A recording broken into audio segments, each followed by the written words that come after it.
Okay, can you hear me now? Oh, yeah, that's perfect. Okay, there we go.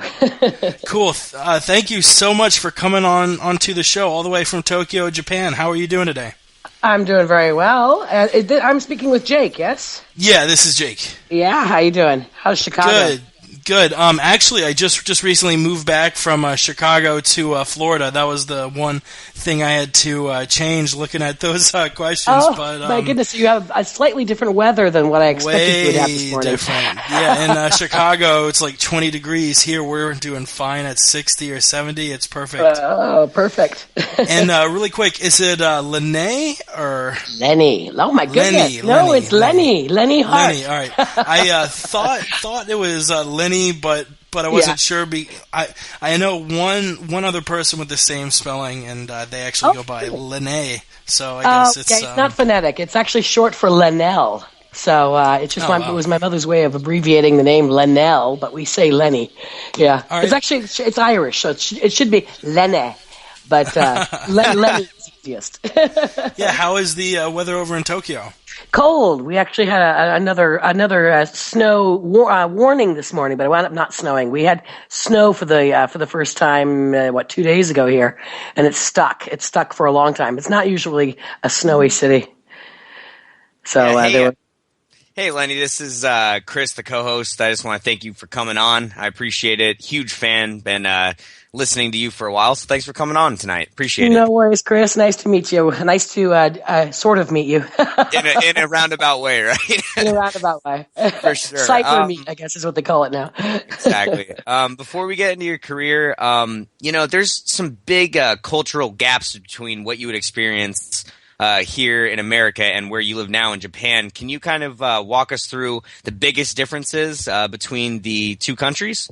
Wow. Well, geez, that's it. To encapsulate it into a short interview is kind of difficult because there are so many differences. But I guess mainly I would say everything here is very clean, very safe, and always works. And having come most recently from New York, that's not always the case in the United States, depending on where you live. So safety is really something I really enjoy here. You can walk in the middle of the largest park in Tokyo in the middle of the night without no fear whatsoever as a single woman at night. And cleanliness, everything, as I said, is very clean. The Japanese are very, very, very, very polite, very, very polite. And I think maybe that has something to do with the fact that it's so safe. People are really sincerely considerate of one another here. So I think that's the biggest change I noticed when I came here. But, I've lived here half my life now. So I actually don't know very much about what America's like anymore, I suppose. I turned 25 years in Japan on February 8th. So that's fantastic. You tell me, what's America like? A bunch of fat slobs, and they're taking our guns away. But nice presidents. I like presidents. Yeah. As far as cleanliness and politeness goes, I don't know if the Big Apple's the city I would put number one for the U.S. That really had to be a culture shock, going from a place where people almost take pride in being brash and haughty to a place in Tokyo where everyone, even the top of the top, are all polite with one another. Absolutely, yeah. And of course, New York, when I left New York, it was the early 80s, I guess. I'm not very good at math. New York wasn't actually at its best. It wasn't showing its best face at the time. So, but both countries are great. I love the United States and I love Japan. I love living here, and I love the fact that I'm American. That there are some great things about that country. So, it's all good. Definitely, yeah. We looked it up and saw your entry in to Pride. It really seemed like fate. The way you got involved with Pride, got involved with mixed martial arts. For our listeners' sake, could you kind of walk us through that process of how you originally got involved with the sport? Well, the saying is that it's not what you know, it's who you know. But in my case, it's not what I know or who I know. It's where I was at what time. Being in the right place at the right time. It is an old story, been heard lots of times, but I was called up 2 days before the Tokyo Grand Prix in 2000 and asked to be the English announcer for that event. Basically, they called me up and said, "Are you doing anything in 2 days? There's some kind of boxing event. They want someone who's bilingual and won't be shy in front of 50,000 people." That's exactly what I was told. And I said, boxing. I don't know anything about boxing. And of course, at this time, even my agent didn't know it wasn't boxing. It was actually mixed martial arts. But yeah, hey, I'm free. And, I never say no. I always say yes to new opportunities. You never know where it's going to lead. And I'm obviously made the right decision there.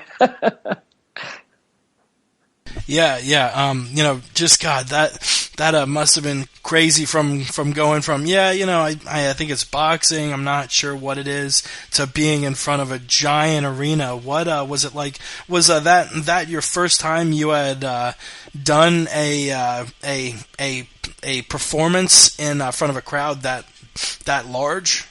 That large, it would have to have been. I never thought about that before, but I guess it would have to have been that large. Would have to been the first time. I had worked in front of really large crowds before, both as a voice actor, and narrator, anchor, or actress. In some form or another of the entertainment field, I've been in front of large audiences, and I think after a certain size, it doesn't really matter, because the right thing to do in a situation like that anyway is you don't think about the mass. You think about it should be personal. You should be sort of talking to one person in a way. So I didn't get nervous, but I was excited, really excited. And to tell you the truth, it didn't cross my mind during doing the job itself. I was most nervous about making sure I did my job right.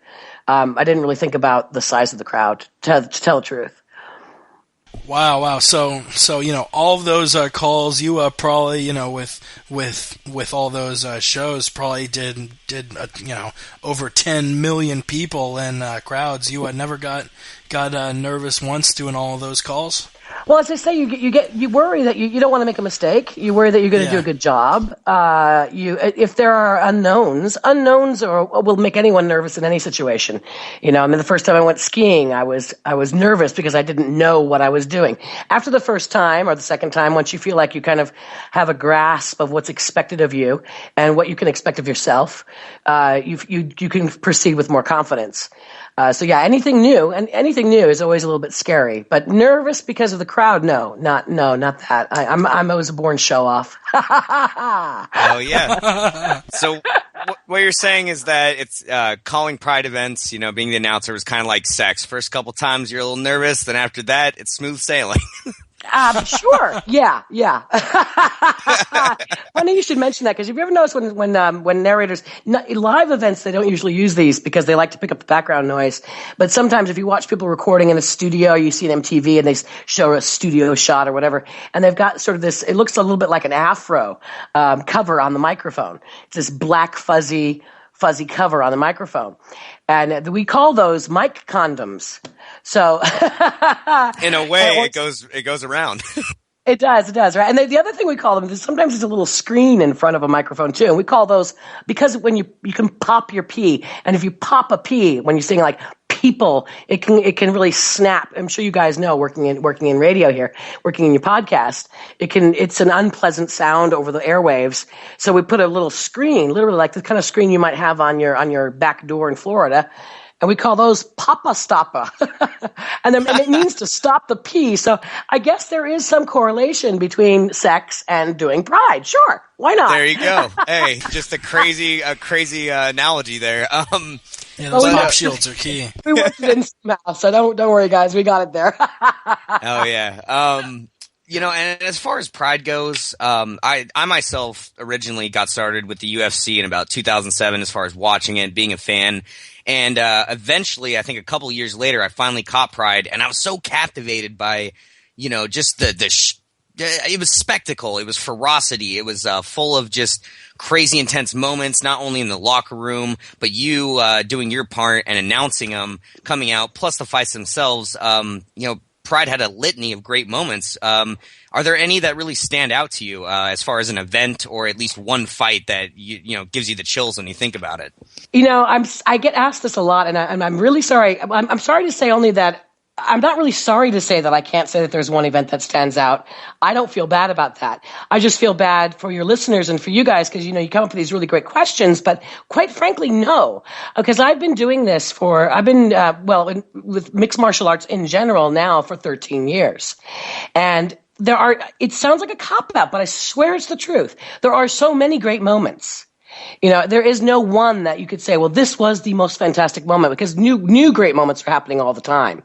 I can tell you about unique moments that have stood out, but not necessarily like the best fight or, the best fighter or, the most unusual thing that happened backstage. There have been several unique moments that have stood out because of their uniqueness, but not necessarily my favorite or the best, if you know what I mean. I hate to sound pedantic here, but I've been asked this before, and it's like, what's your favorite fight? Who's your favorite fighter? I don't have a favorite fight. I don't have a favorite fighter. There have been certain things that have stood out. I remember, I think it was in Las Vegas, seeing, now I'm not even sure about that, but seeing Mino Man beat Butterbean. I mean, that's a standout moment, I mean, how can you, and he's got this reputation of being, this David and Goliath fighter. I always will talk about Mino Man when I talk about, some of my favorite things that I've seen, because it's just so incredible. Now, whether that was technically the best fight I'd ever seen, obviously it's not, but, he's beating people like Butterbean, my gosh. Talk about Bushido spirit. Right, and it stands out. It does stand out. That's one of those moments. Because go ahead. Sorry. Go ahead. No, I'm just saying I got criticized once because I said that one of the things that stood out, one interviewer actually thought I was crazy. When they asked the same question you just asked about, do I have a favorite standout fight or fighter, as well as another thing they asked. And I mentioned the fight between Don Fry and Takayama-san. I'm sorry I can't think of his first name right now, Japanese former pro wrestler, long blonde hair. And he and Don Fry fought. And there's this very famous scene of they're holding each other by the nape of each other's necks and just punch into each other's faces. And he's, oh, so you really like the violence, huh? No, that's not it. This was a standout moment. You don't see this very often. Don Fry and Takayama-san, with each one has their hand in the nape of the other one's neck so that they can't pull away, right? And I don't know how many punches were flown straight into the face. Nose punches, one back and forth. I want to say 50.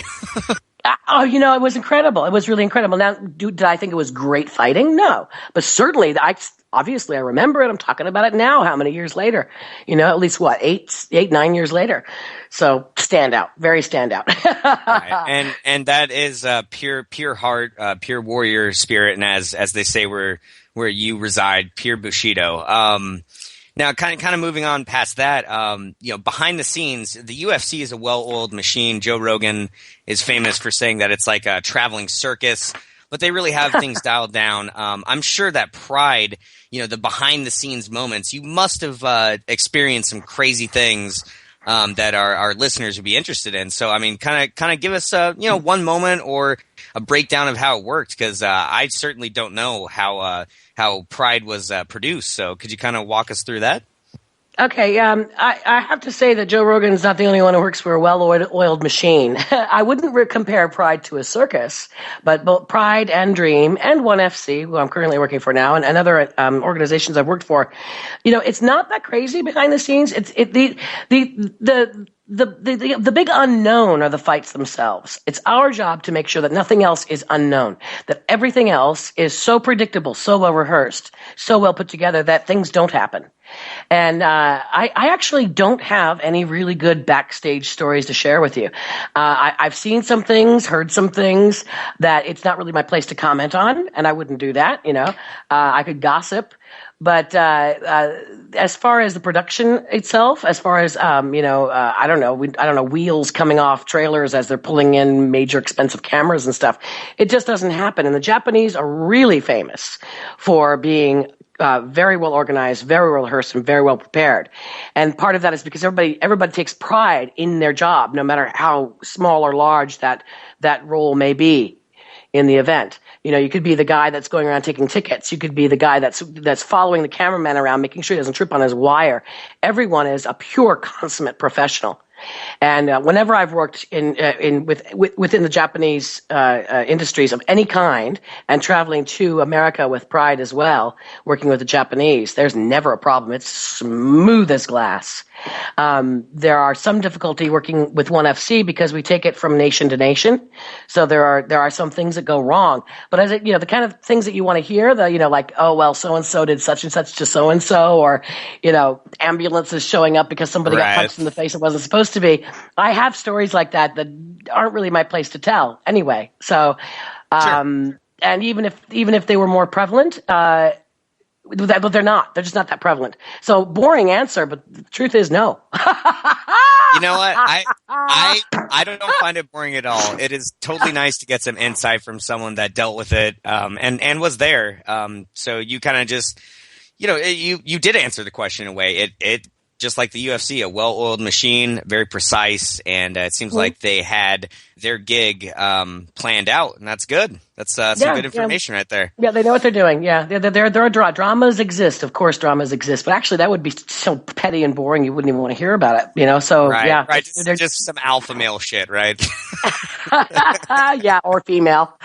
Exactly, alpha female, absolutely. So kind of moving away from the production of Pride and your favorite moments, you have a background in jazz music. I actually didn't even know this until me and Jake were discussing what to ask you. So could you kind of tell us about that and how that played a role in your style of calling the fighters? Well, not just jazz. I started out as an actress, so my background in both education and experience are in musical theater. And I currently have a jazz band that we've been together about 12 years now. I've got a jazz quintet. There are five, including myself, there are five of us, which we perform. We've been performing both jazz and just sort of eclectic selection of music. And I also was a disc jockey. So with my musical theater background, I studied opera for 4 years. I've had a lot of musical connections with music, and of course, it has something to do with the way I call. Absolutely. It's all part of the whole package, the whole celebration, the whole sort of festival of the event, of the night. It's one of the things that makes it great to see live, Of course, it's wonderful to see it on television, on pay-per-view, into a streaming. But if you come and see one of these events live, especially Pride, ONE FC is a good second to Pride now. They've actually been consulting with people who produce Pride, including myself, to try and get those levels of extravaganza up there. Music is a huge part of that, obviously. You guys love music, right? Especially a guy from Chicago, you got to love music. So it does affect the way I do my job. Yeah. Thinking about the rhythm, the style, the pitch, the tone, the timbre of it. Yeah. It's definitely, yeah. You had a very unique style of calling fighter names. It would really pump up the crowd a bunch. I wish I could have gone back in time to not just see those really, really incredible fights, but be a part of the pre-fight spectacle with the fireworks and the music and you calling out the names. It really must have been pretty amazing. But that style you had to call out fighters, you already developed that style before your job with Pride, or did it just kind of come to you leading up to your first event? It came to me during the first event. Wow! Without having realized it, I had to think about this later on. I realized that this was what was happening subconsciously. I used to watch, the old, black and white movies, and you'd have the announcer come out and he'd pull the microphone down from the center of the ring and he'd announce the announcers. And then even since then, the Muhammad Ali fights and Mike Tyson fights, and I always thought, wow, that's not enough. The announcers, how they're announcing them coming in, it's not incidental. These guys are coming. Obviously, the most important thing is the fight, but the most important thing above that are the fighters. And it never seemed grandiose enough to me. It never seemed celebratory enough, Make a big deal out of this, Winner or loser, these guys are putting themselves on the line out there, And, immense, incredible sacrifice and training. And I have nothing but respect. There are two people that I have loads of respect for, two types of careers, are athletes of any kind, and dancers, who I also consider athletes. So that the amount of dedication and hard work and determination that goes into their careers, you got to celebrate that. And it's just not enough fanfare. I always thought it was never enough fanfare. So I made a big deal out of it. Yeah, I always thought it was more important to celebrate that. Here they come. And you better be excited about it, because I know I am. Definitely. Talking about the respect we had for all these guys in MMA, especially at the top, it's really crazy the sheer amount of time you've got to put in to be such a great athlete, be at the top of your game, and sacrifices, not just the time, the sacrifices, the diet, the time away from family, the exercising even when you're tired and you got a cold, and the denying yourself certain things. It's incredible. I know I don't have the willpower to do it. Definitely. I listened to an interview a while ago, and you said your favorite fighter to announce, at least, was Antonio Rodrigo Nogueira, for all of his R's, his rhythmic name, and his inspired style of fighting. Do any other names jump out at you as fighters you loved calling out? First, let me correct it, because it's Brazilian. It's actually Rodrigo. All the Rodrigo pronounces as H. It's like Royce Gracie. So Antonio Rodrigo Nogueira, and that's why it's like it's Hua, not Rua. Mauricio Hua Shogun, yeah, Hua. Obviously, things in threes are really easy to say, and it's just they have a natural rhythm to them. But I still do love. Again, I'm going to mention Mino Man. I love doing Mino Man, partly because I really like doing the Mino wow man. Gosh, can't think of any others right now. Krokop was always one of my favorites. And that partly comes from a combination of the Japanese and the English announcing. That I guess that's part of what makes up my style as I speak Japanese, is the Krokop. So it's the P at the end of his name. That's a lot of fun to do. Recent ones, I can't even think of any recent ones right now. And then you get the classics like Josh Barnett and Mark Coleman. They were fun too. All I do is, and Don Fry, all I do with their names is just elongate them and just make them nice and big and wide, and So I've got a few favorites. I suppose after Nogueira though, Mino Aman, Sokuju. Sokuju is a lot of fun to do. And he loves it. He loves it. I remember one person commented on that afterwards in an article that, and she stuttered on Sokuju's name. And of course I didn't. I did it on purpose. Sokuju. He likes that one. That's awesome. That's awesome. Yeah. Some are more difficult than others. Semi Schilt is a difficult name to call. A lovely guy, great fighter, great kickboxer. Hopefully I'll be calling his name more often as I get into more kickboxing events. But that's probably one of the more difficult ones, a Semi Schilt. That's a hard one. For sure, yeah. We had Michael Schiavello on a little while back and asked for one of his classic one-liners, and he understandably turned us down, saying it was something that really kind of needs to come in the moment. But it definitely broke our hearts. Is there any way we could get one of your signature calls for our show, the MMA Podcast? And no pressure. If you say yes, we might have to play it at the beginning of every show. Well, I'll tell you what, I know Mike Schiavello. I've worked with him in Hawaii for Pro Elite, and I had a lot of fun working with him. He's a really, really, really nice guy. But I do understand when they say they can't do these things. I do understand it, but I'm not going to say no to you. So how's that? Is that like awesome. I made you think I was letting you down, but I'm not really? Does that make you feel I better? am so happy right now, Lenny. Yeah. You want to do that at the end of the interview, or you want to do that now? Sure. We can save the best for last and try and get people to stay on the hook until the very end. Okay, cool. But realistically, how often do people ask you to sort of announce their name?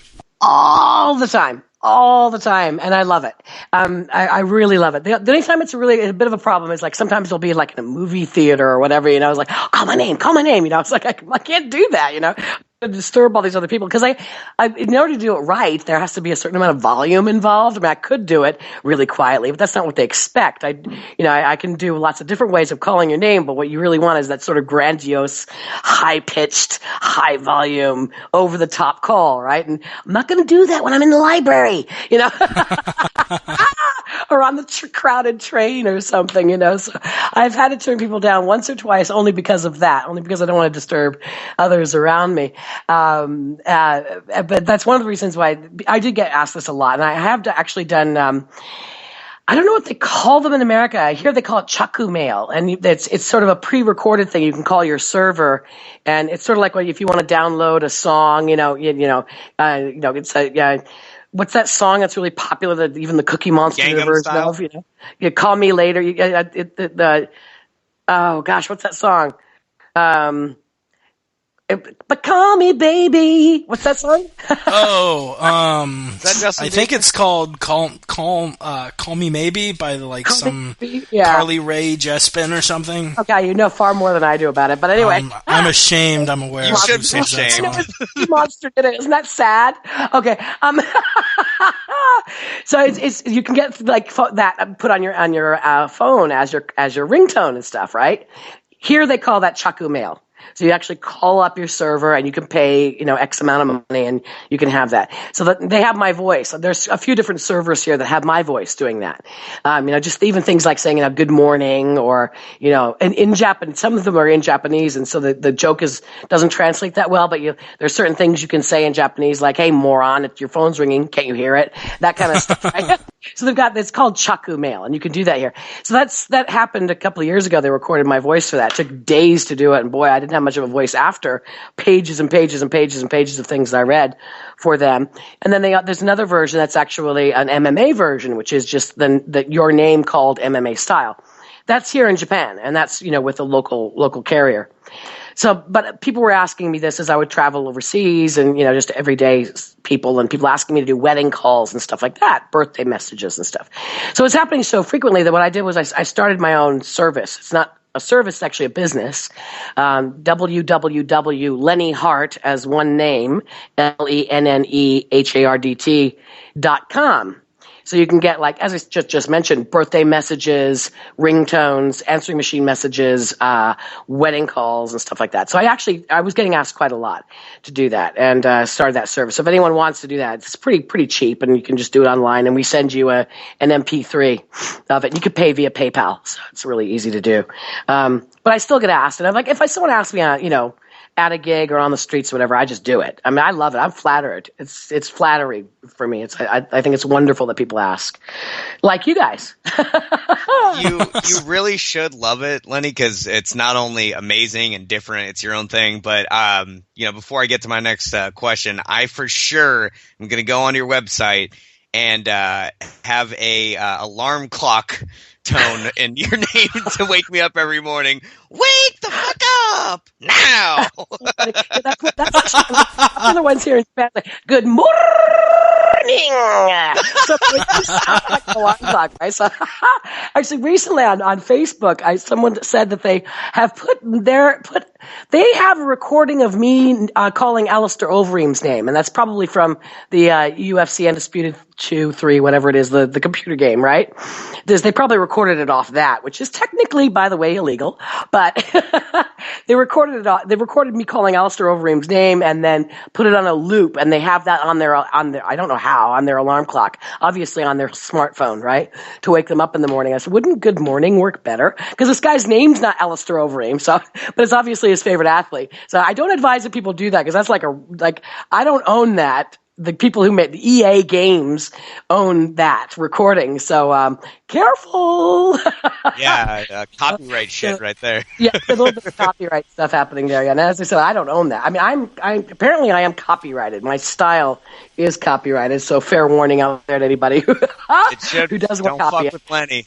If I was Alistair Overeem, though, I would use that as my wake-up time. But I just told this guy on Facebook, but your name isn't Alistair Overeem, so wouldn't you rather me say good morning? I'll do it for you. I'll do it for free. Hell, just call me up. Poor guy getting every day, right? Oh, hell yeah. That's amazing. And getting to other questions, I'm just lost for words here. Sorry, I they're on too much, don't I? No, not at all. I love it. I dig it. It's amazing. The current state of mixed martial arts, it's really blown up. You have all these guys that are coming out and doing amazing things. John Jones has had a fucking amazing two-year span of just defeating champions. Anderson Silva is still undefeated in the UFC. Fedor has fallen from grace, but if you look at his career, he was pretty damn good. If you follow the sport, who would you put your money on for pound best fighter on the planet? Well, that's such a hard question, partly because I don't really get a chance to follow the UFC much. And of course, for North America, that's pretty much all you guys know. I mean, I know that you'll watch what's going on in Asia, but now that Pride is not as prevalent and ONE FC has not really quite gotten over to North America yet as far as broadcast goes. Your point of your frame of reference is probably mostly UFC, which I don't get the chance to watch much. I'm just so busy. I mean, I'm traveling every month doing stuff over here, and of course that's just the traveling and the actual event itself. So I don't really get a chance to see what's going on in North America. Because Pride used to be sort of worldwide known, I can mention some of the Pride fighters. That might sound a little bit old school to you guys. Certainly pound for pound, Antonio Rodrigo Nogueira, if he were still fighting. Wanderlei Silva, forget about it. Certainly Emelianenko, Fedor. These are some real giants. Mirko Krokop, but we're talking about 5-10 years ago. They were at their peak. Currently, the only one I can think of, pound for pound. You mentioned pound for pound, of course. Where I live now, we'd say kilo for kilo. Certainly, and I know that not everyone likes him, but you gotta give kudos to Shinya Aoki. I mean, this guy, out of his weight class, this Shinya Aoki, I mean, you don't have to like him personally. You don't even have to understand him. But this guy's he's got a great record. And he just keeps improving himself more and more and more and more and more. And now that he's working with Evolve MMA out of Singapore, I think he's really improved even further. So I'm not saying he's the best. I'm saying he's the best I can think of right now. As I said, I haven't followed UFC much lately. So Shinya Aoki is someone to keep your eye on.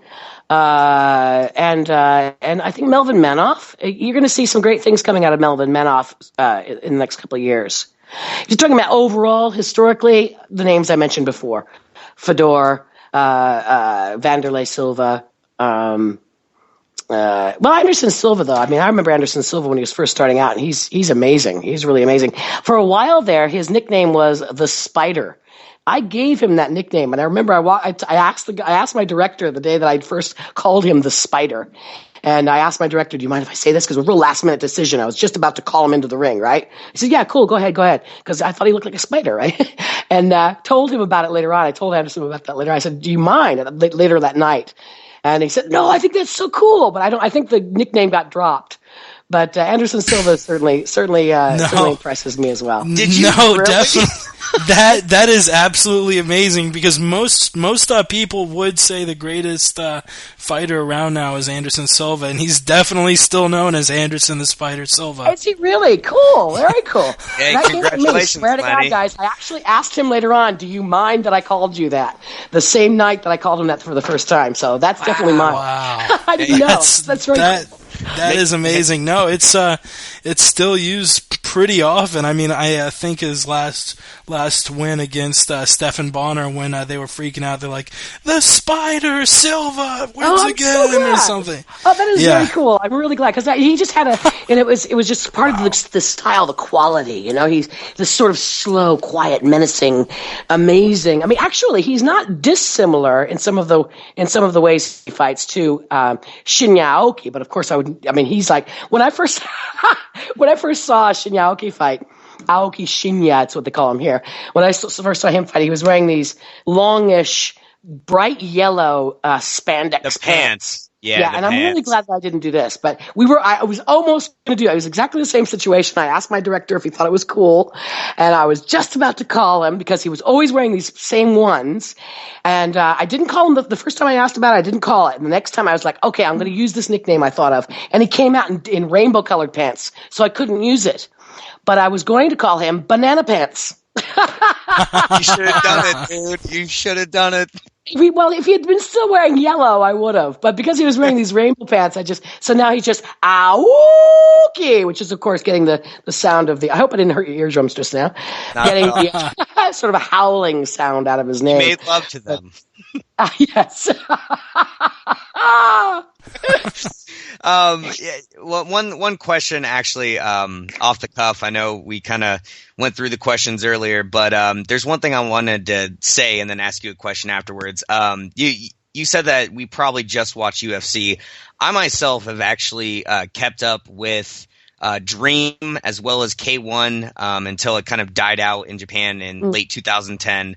I really miss it. I really miss seeing that on I think it's HDNet, something like that. I think it's Access TV now. Yeah. Well, now it's Access. Yeah, you're correct. So I kept up with Dream. I kept up with K1. I was really big into it. I don't keep up with Deep at all because, I mean, there's really no way for us to watch it out here beyond some kind of mythical stream. Other than that, mythical stream. Yeah, you can't find it. But I really kept up with Japanese MMA, and it really does make me sad that we don't really have that kind of blooming as much as it did in the past. I'm a huge fan of Japanese mixed martial arts. As far as Pride goes and kickboxing, it really is kind of a bummer that we don't have it anymore. What do you think would it take to get that to resurge and come back again? Because I want to see it. I'd love to see kickboxing again with all the greats on planet Earth. What would it take? I'm not so sure you're going to see specifically JMMA anymore. I mean, JMMA, Japanese MMA is what sort of created an enigma that is MMA, both in North America and now what is taking off in Asia. What you're going to see is an insurgence of Asian MMA, which will include Japan. The region has grown, the sport has grown, and it's not going to be exclusive to Japan. There are a lot of reasons why Japanese MMA declined, and certainly not the least of which was the earthquake and the economic downturn here. That had a huge effect. It's a cultural thing here as well. Many things, like I announced for the Japan Derby as well, the horse races and all. So which should have been like a month after the earthquake 2 years ago, and that got canceled. It's just out of respect for the thousands and thousands of people who lost their lives and thousands more who are still homeless, right? In up north here in Japan, and the bad economy. So you don't go out and just and start screaming at these big huge festivals of celebration of athleticism and large gatherings of people at Saitama Super Arena. You have 50,000 people going there, right?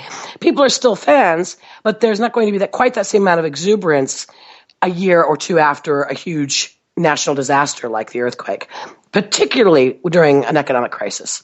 So I don't know if or when you will see a return of JMMA at its peak in the past. I don't even know if you should, because what's happening now is it's becoming an entire region. And Asian MMA is huge and growing at an extraordinary pace. So, and of course that region itself also covers such a wide area of talent, as well as resources. So you're going to see some pretty promising athletes coming out of Asia. You're going to see some really unique styles. You're going to see part of what's missing, I think, sometimes in North America when it comes to mixed martial arts is that it's referred to as ultimate fighting. And you sort of lose out a little bit, I think, on the art, on the Bushido spirit, on the sportsmanlike behavior, on the not focusing so much on the violence, focusing more on the athleticism. That's one of the things I love about JMMA, and I'm really, really happy to say is exactly the same attitude when it comes to the broader concept of Asian MMA. So you're going to see some amazing things coming, and it's not, it's not like you don't need monopolies. We've got networks, we've got cooperation going on here. So you're going to see it furthering the sport rather than one entity trying to dominate or one entity being better than another. So you won't have where there's pride and then there's all these like deep and shoto and all these other little guys who never really get, like stepping stones to get to pride. It's not like that anymore. There's this vast pool of talent and resources. So you're going to see some big things coming out of Asia. That was a real beautiful breakdown there, and I enjoyed it very much. That was very well put. Before we move on, and Jake gets back on the horn here, I just wanted to ask you if you think K1 is on the same level that you just talked about, because K1 is not mixed martial arts. It doesn't have mixed martial arts is the biggest booming and developing sport in the world at this point. Do you think that K1 is going to have a similar resurgence? Because I enjoy K1 just as much as I enjoy mixed martial arts, and I enjoy it more than boxing. And I would love to see it get back on the map. Do you think that we'll see a kind of like a phoenix rising for the ashes? Will we see a resurgence? Personally, K1 is a bit of a misnomer because K1 is actually a brand name, just as Pride and UFC and ONE FC are brand names. The sport itself is kickboxing. K1 specifically was kickboxing rather than mixed martial arts. It was kickboxing. There are some here in Japan say that the term kickboxing is actually a copyrighted term. I disagree. You can't copyright it. It's a dictionary term.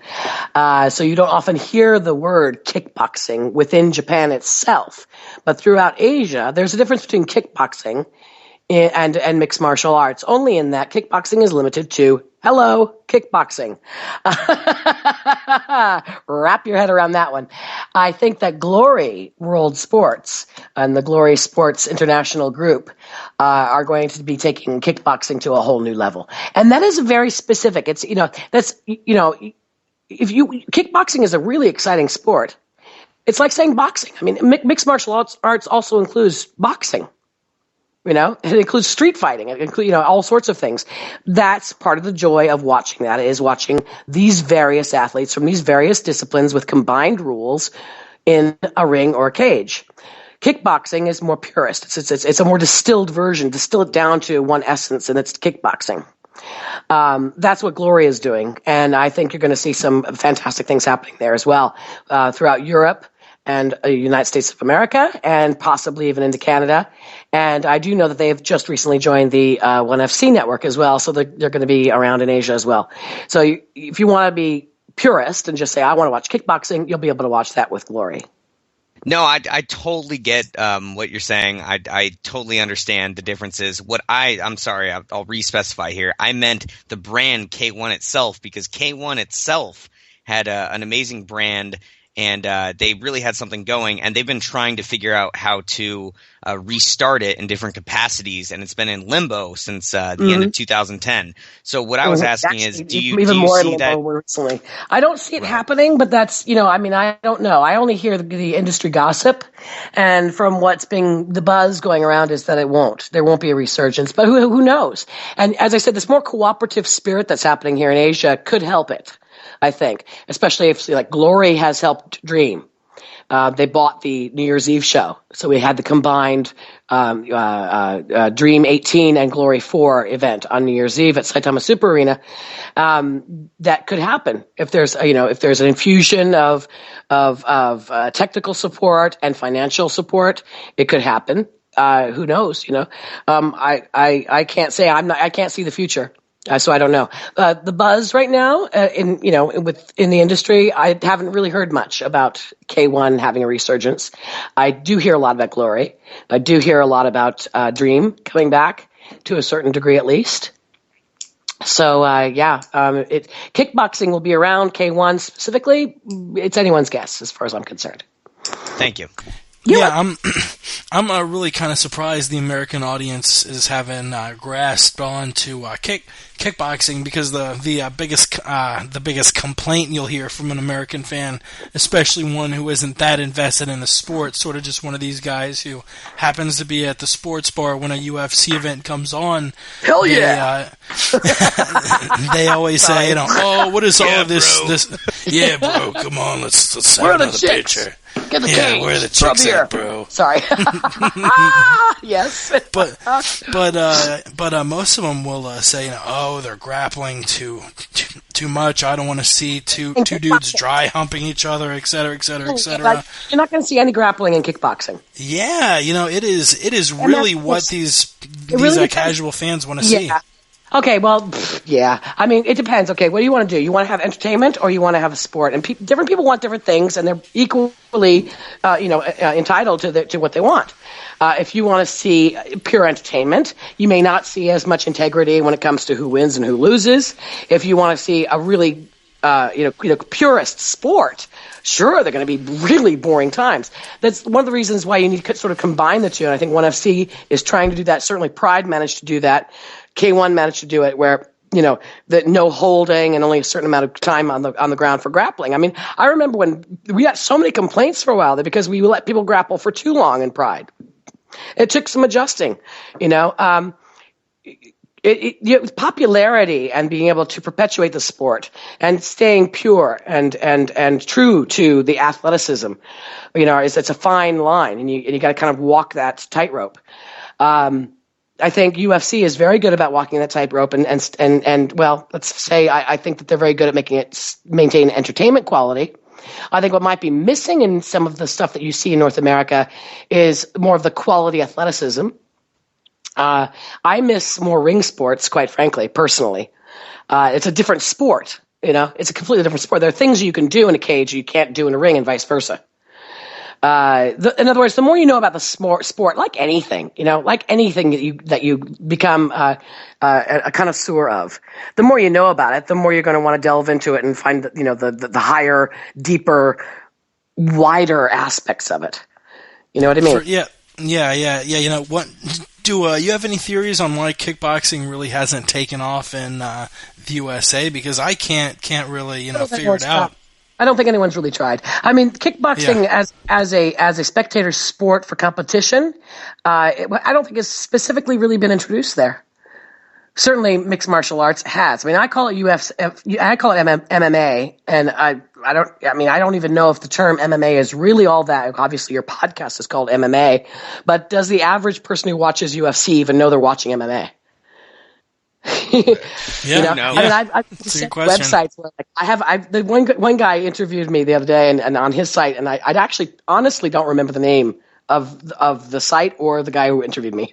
I feel bad about that, but on his page, we said, "Can I interview you?" And I went to check out his page, and on his page, and it was a pretty popular site, sports in general.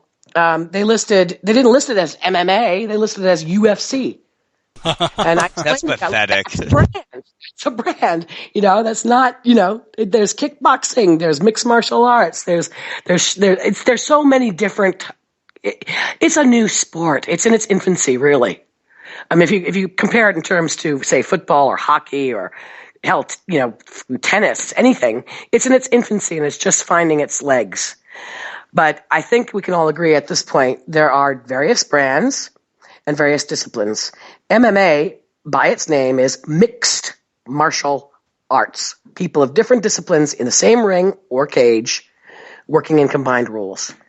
And it by osmosis creates a new sport. It always constantly growing and changing sport depending on what kind of a discipline is added. Whereas kickboxing is kickboxing. And I don't think there is grappling in kickboxing, is there? I mean, am I making a total ass here? There's the only grappling that is involved is clinching and takedowns from the clinch, which is allowed. Be annoyed with that, though. I mean, we're not talking about being on the ground for an extended period of time. True, I agree. I think it's 3 minutes now for MMA, or not even, is it? I don't even think it's 3 minutes for. Well, it depends on which brand you're referring to, but I'm quite sure that at least with Dream, it's not even 3 minutes for grappling. Stop, don't move, center, and then it's also action. Right, so. In the UFC, it's all up to the judge. Actually, I shouldn't even say the UFC. The unified rule set in North America is it's up to the referee for when to stand it up. There's no standard time limit. Set for mixed martial arts, correct? Is it for kickboxing specifically? No, that's just for MMA. Just for MMA, right? So yeah, so there you go. There's another problem there. So if you're talking about like K1 or Glory, they would have their own set of rules. It's kickboxing specifically. So it's a little bit confusing. It's a growing, changing sport. So those in North America might be confused by watching what goes on in Asia, but I think those who are really into any kind of martial arts would behoove them. Put it that way. When was the last time you heard that word?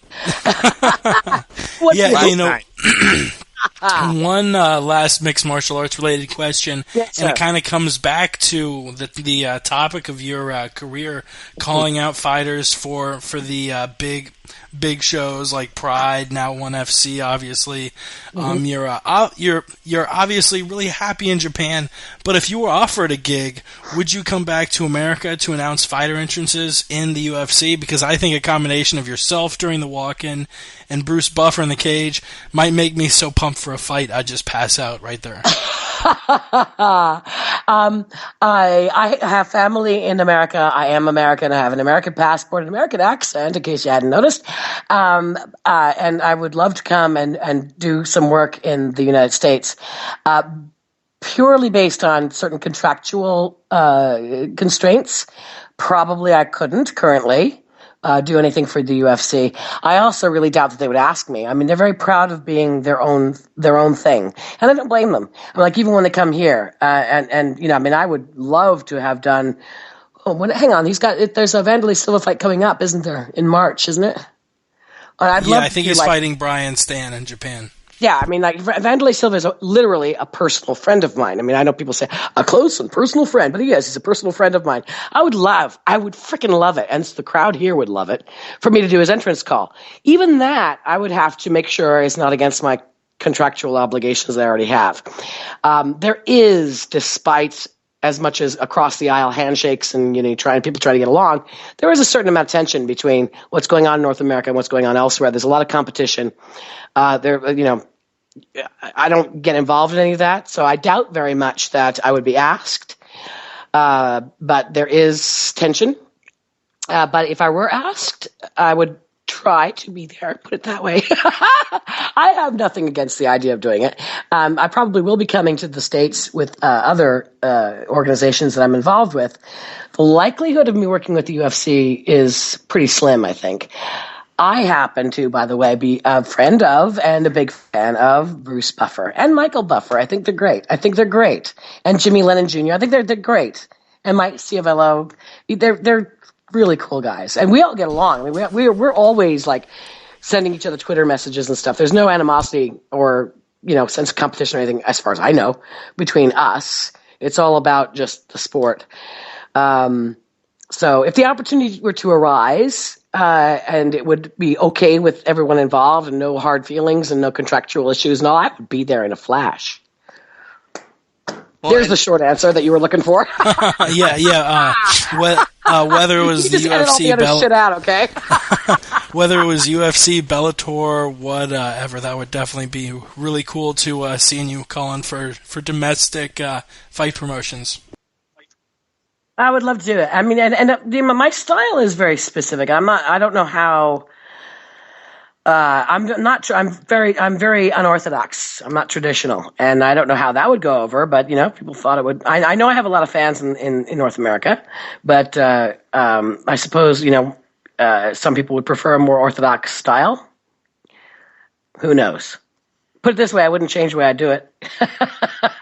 Nice. You should not change the way you do anything. You're a one of a kind, and I'm glad to hear that you get along with all those guys. And if you actually made your debut here in the States, I'd be a huge fan of it. I think it's some change. Pride was in Las Vegas twice. Okay. So how about this? A resurgence. Yes. A resurgence. How about or my debut, say with my non promotion. Yeah. I've also done Elite in the States, and also legend fights, which I think is now defunct. But I've done Washington D.C., Las Vegas, and Hawaii. So it wouldn't be my debut, but I would love to. We would love to see you come out here and give some swag and some class, to announcing. That'd be amazing. We actually have one more question. Okay. It's kind of a serious one. Brace yourself. All right. This is very serious. All right. Okay. Some people, they like vanilla malt. Some people like bubblegum. Some people like chocolate mint. What is Lenne Hardt's favorite ice cream flavor? you were very kind to let me know that you were going to be asking this question so I could prepare myself. And I tell you, I did some research last night. Too much research last night. Short answer, I mean, like, basically, I know it's going to freak you guys out, but I'm a vanilla girl. Isn't that boring? No, we've gotten two or three fighters say vanilla. The same thing. I love vanilla. My second favorite would be maple walnut. I don't know if I've ever tried maple walnut. Maple walnut is like a nutty sweet thing. It's lovely. From Baskin Robbins, my father, God rest his soul, real hero, Air Force pilot. Oh, wonderful man. But I'm looking at a photo of him when he was 18 years old, and he's in the Air Force, in his Air Force uniform right now as I speak to you. Lovely man. Nice. Like that generation of guys, that generation, the ones who fought in World War II in Korea, and he was a wonderful man. The greatest generation. God bless him. God bless him, yeah. His favorite ice cream was maple walnut. And I didn't like it only because probably I liked it the first time I tried it just because Daddy liked it, But it is really freaking awesome. You got to try it. But I do one more thing I'll say about ice cream, okay? Because this is important. We need to really cover this issue. Definitely. Absolutely. I remember, and we cannot get it here, and I haven't had it in, at least a quarter of a century because I've been here 25 years, right? Do you remember creamsicles? Do they still have them? They do. I think so, yeah. So, okay, I'm hard-pressed to decide between plain vanilla, maple walnut, and creamsicles, the orange sherbet on the outside of a vanilla ice cream on a stick. So there you go. I'll tell you what, I will FedEx you a box of creamsicles if in return you do an alarm clock announcement for me. Okay, cool. Deal. Well worth it, man. Although good luck having it be still cold when it gets here. Yeah, you got to pack it in dry ice or something. FedEx is amazing. My alarm clock call will not lose its heat. So it'll come just as hard every morning. Yeah, so John, wait a minute, that's a bit skibby. Oh, sorry, skibby, that's Japanese. Skibby, that's a bit nasty, I suppose. Comes as hard every morning, and we're back to sex. Yeah, so morning glory. Okay. Now do you want me to do your tag call, because now would be a good time to change the subject. Yeah. Well, no. Let's go back to ice cream. I have one more question. Are any flavors really popular in Japan that aren't very popular here? Green tea. Green tea. Yes, which my husband loves. It's called matcha. And I know that they have it in the States as well, but it depends on where you go in the States, I suppose. But it's really, really, really popular here. And I've tasted it. It's not as gross as it's actually not gross at all. It's pretty good. Matcha, green tea flavored ice cream. And my husband loves it. He's not a Japanese, he's a Kiwi. I've got a New Zealander husband. He loves it. And I can appreciate it. I do appreciate it, but I don't like it. You know what I mean? Definitely. I'll eat it, but it's try it one day. It's one of those. It's like me. It's like polarizing. You either love it or you hate it. I'm gonna hunt that out, and if I'm ever at a place and they're serving it, I'm definitely gonna try it out. Restaurants, they serve it. In Roppongi, the nightlife district here in Tokyo is called Roppongi, and there was a restaurant here. It doesn't exist anymore, but it was everything garlic. And I swear to God, I'd never tried it myself. My husband, the adventurer that he is, did try it and said, whoa, it was interesting. Was garlic flavored ice cream at this everything garlic restaurant. So that's an exotic flavor that Ben and Jerry never thought of. That sounds amazing. I love garlic. I love garlic and I love ice cream. I wonder though, because green tea really does taste pretty decent as an ice cream. Again, not my favorite, but I guess it really kind of, if you think about it, why not? It's not like it would be like fried in butter or whatever, right? It's just the essence of garlic. I still don't think I would like it personally, but yeah, I don't know how I would fall on that. Thank you so much, Lenne. You've really been an awesome guest. You and Bruce, you and Buff are really in a league of your own as far as getting crowds pumped up and amped up. You can hear her calling fighters for ONE FC nowadays. Follow her on Twitter at Lenne Hardt. I actually looked up Anderson Silva's Twitter handle just a second ago. He's at Spider Anderson. So there you go. That is so cool. He's definitely reached out, and he is far and wide really thought of as the best fighter in the sport's history. So you've kind of put your 2 cents into a bunch of pretty cool things in MMA history. Thank you, man. Definitely visit LenneHardt.com too. You have any other plugs, shout-outs you'd like to throw out there before? Well, ONE FC will be in Kuala Lumpur on February 2nd, and we're growing exponentially. During 2013, we will have 1 billion viewers worldwide. So keep checking the ONE FC webpage for updates on how you can see what we do. We've got 12 events happening here in 2013. We're already working on 2014, and we've got 24 events scheduled so far for 2014. So this is a big deal. There's also some talk of Lenne Hardt going to Brazil and Lenne Hardt going to London, but we're still in some contractual talks about that, so I can't get specific with you about that. But check out the webpage for ONE FC's upcoming to Kuala Lumpur Return of Warriors. So there you go. Wow, yeah, we're really appreciative for you coming on and spending a little time with us. We were gonna say tonight, but it's about noon over in Tokyo, so I guess I'll say this afternoon. Absolutely, it's 12:16 here now. So yeah, yep. On what day is it? Thursday. Yeah, you're a day ahead of us too. The future, darling. I'm talking in the future. See, I know what's going to happen in the world because I'm talking to you from the future. Might as well be Mayan. Well, I guess we kept all of our listeners waiting for a little MMA podcast call. I swear, I've been really looking forward to this moment from the day we reached out. So I'm really pumped about hearing an MMA podcast call. Thank you so much. Thank you very much, guys. Are you still with us? I am still with you. Oh, yeah. Could you give us a MMA podcast call? I will. Okay, Thank you ready? You so much. Yes! Yep. You're listening to the MMA Podcast with Jake and Chris. Thank you so much. That was amazing. You cut that down. It was a bit long, I know. And my little 5-month-old border collie puppy is going, wow. No, we are going to. I'm taking down the time now so I can clip it out. We're going to play that at the beginning of every episode. Thank you so much. Honey, if you weren't married, I would romance the shit out of you. Oh, darling. You know what they say? Variety is the spice of life. What is the plural of spouse? Uh-oh. Yeah, I'm a faithful girl. But thanks for the compliment.